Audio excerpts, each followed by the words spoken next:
आमोस का पत्री 8वां अध्याय कुल वचन 14 पहला वचन। परमेश्वर यहोवा ने मुझको यह दिखाया कि धूपकाल के फलों से भरी हुई एक टोकरी है। दूसरा वचन। उसने कहा, हे आमोस, तुझे क्या दिखाई पड़ता है? मैंने कहा, धूपकाल के फलों से भरी हुई एक टोकरी। तब यहोवा ने मुझसे कहा, मेरी प्रजा इस्राएल का अंत आ गया है, मैं अब उसको और ना छोड़ूंगा। तीसरा वचन। परमेश्वर यहोवा की यह वाणी है, उस दिन राज मंदिर के गीत हाहाकार में बदल जाएगा और सांप का बड़ा ढेर लगेगा और सब स्थानों में चुपचाप फेंक दिया जाएगा। चौथा वचन। यह सुन, तुम जो दरिद्रों को निगलना और देश के नर्म लोगों को नष्ट करना चाहते हो। पांचवा वचन। जो कहता है हो, नया चांद का कब बीतेगा कि हम अन्न बेच सके, विश्राम दिन का कब बीतेगा कि हम अन्न के खत खोलकर एब को छोटा और सिकेल को भारी कर दें और छल से दंड मारे। छठा वचन। कि हम कंगालों को रुपये देकर और दरिद्रों को एक जोड़ी जूती देकर मोल ले और निकम्मे अन्न बेचे। सातवां वचन। यहोवा जिस पर याकूब को घमंड करना उचित है, वही अपना साब खाकर कहता है कि मैं तुम्हारे किसी काम को कभी ना भूलूंगा। आठवां वचन। क्योंकि इस कारण भूमि ना कांपेगी, क्योंकि उन पर के सब रहने वाला विलाप ना करेंगे। यह देश सब काम सब विश्राम की नील नदी के समान हो जाएंगे। बढ़ती है फिर लहर मारती और घटती जाती है।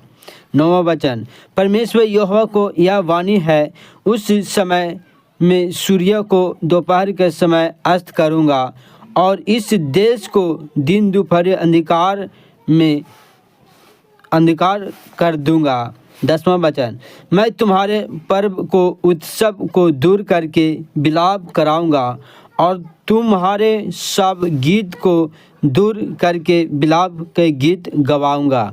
मैं तुम्हें सब की कटी में टाट बांधूंगा और तुम सब के सिरों में मुड़ाओगे और ऐसा विलाप कराऊंगा कि जैसे एकलौते के लिए होता है, और उसका अंत कठिन दुख के दिन का सा होगा। 11वां वचन। परमेश्वर यहोवा की यह वाणी है, देख, ऐसा दिन आता है जब मैं इस देश में महंगी करूँगा। उसमें न तो अन्न की भूखी और न पानी के प्यासे होगी, परंतु यहोवा के वचन के सुनने ही के भूखे प्यासे होगी। 12वां वचन। लोग यहोवा के वचन की खोज में समुंदर से समुंदर तक और उत्तर से पूरब तक मरे फिरेंगे, परंतु उसको ना पाएंगे। 13वां वचन। उस समय सुंदर कुमारियाँ और जवान पुरुष दोनों प्यास के मारे मूर्छित खाएंगे। जो लोग सामरी के पपुमूल देवताओं की शपथ खाते हैं और जो कहते हैं दान के देवताओं के जीवन के शपथ और विश्राम के पद की शपथ, वे सब गिर पड़ेंगे और फिर न उठेंगे। आमोस का पत्री 9वां अध्याय कुल वचन 15 पहला वचन।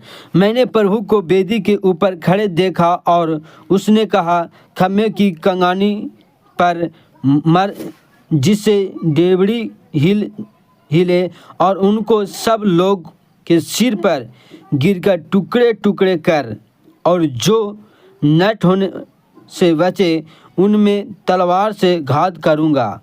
उनमें से एक भी ना भागे निकले, और जो अपने को बचाए बच ना पाएगा, क्योंकि चाहे वे खोदकर अंधोलक में उतरे जाए तो वहाँ से मैं हाथ बढ़ाकर उन्हें लाऊंगा, चाहे वे आकाश पर चढ़े जाए तो वहाँ से मैं उन्हें लाऊंगा, चाहे वे करमल में छिप जाए, परंतु वह भी मैं उन्हें ढूंढ कर पकड़ लूँगा, और चाहे वे समुंदर की था में मेरी दृष्टि से ओढ़े हुए, वह भी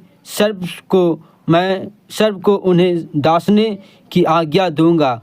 चाहे शत्रु उन्हें हाकार बंधुआओं में ले जाए, वो भी आज्ञा देकर तलवार से उन्हें घात करवाऊंगा।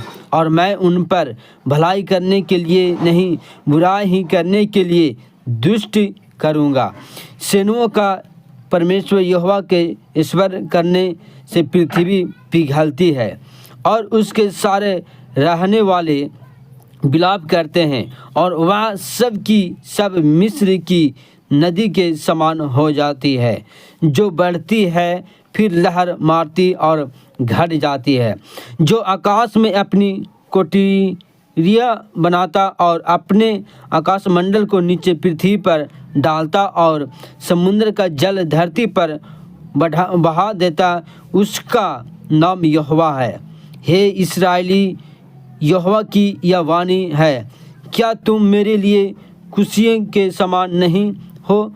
क्या मैं इस्राएलियों को मिस्र देश से और फलस्तीनियों को कप्तर से न निकाला लाया और आरामियों को कीरों से नहीं लाया? देख, परमेश्वर यहोवा की दृष्टि इस पाप माया राज्य पर लगी है और मैं इसको धरती पर से नष्ट करूंगा। तो भी मैं पूरी रीति से याकूब के घराने का नाश न करूंगा। यहोवा की यह वाणी है। मेरी आज्ञा से इस्राएल का घराना सब जातियों में ऐसा चला जाएगा जैसे अन्न चलनी में चला जाता है, परंतु उसका एक भी पुष्ट दाना भूमि पर न गिरेगी। मेरी प्रजा में एक सब पापी जो कहती है वह विपत्ति हम पर न पड़ेगी और न हमें घेरेगी, वे सब तलवार से मर जाएंगे।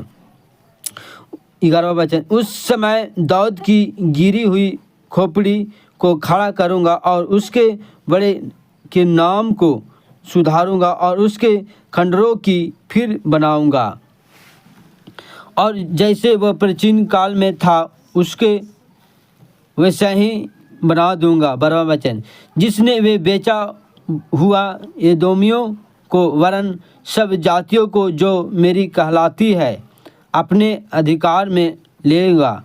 यहोवा जो यह काम पूरा करता है उसका यह वाणी है। 13वां वचन, यहोवा की यह भी वाणी है, देख ऐसा दिन आता है कि हल जोतने वाले लावान को और दाख रौंदने वाले बीज बोने वाले को जल लेगा और पहाड़ से नया दाखमन टपकने लगेगा और सब पहाड़ियों से वह निकलेगा। 14वां वचन, मैं अपनी प्रजा इस्राएलियों के बंदियों को लौटा ले आऊँगा और वे उजड़े हुए नगरों को सुधार कर उनमें बसेंगे। वे दाख की वारियाँ लगाकर दाखमन पिएंगे और बगीचे लगाकर उनके फलों खाएंगे। 15वां वचन, मैं उन्हें उन्हीं की भूमि में बोऊंगा और वे अपनी भूमि से जो मैंने उन्हें दिया है फिर कभी उखाड़ ना जाएंगे। तुम्हारा परमेश्वर यहोवा का यह वचन है। सबको जय मसीह। और ऑडियो वचनों को सुनना है तो लाइक सब्सक्राइब जरूर करें। सब भाई बहन को जय मसीह।